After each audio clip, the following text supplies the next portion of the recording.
guys, how's it going?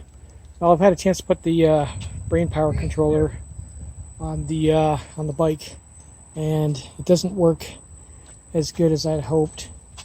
It is a nice feature that you can turn it off and on, but other than that, you can't change the speed, the ratio, which kind of sucks.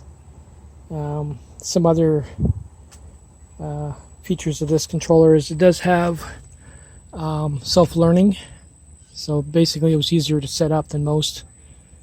I ended up putting the phase wires on it, but that's just as a backup. Don't really need it.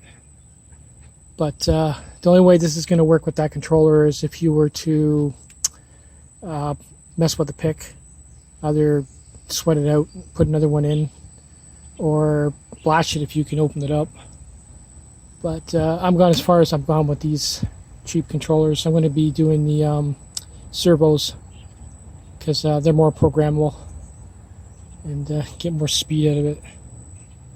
But actually, it's a lot of fun with this on the front. This is a 1500 watt, and I had to watch actually when I throttle it because I spin the front wheel.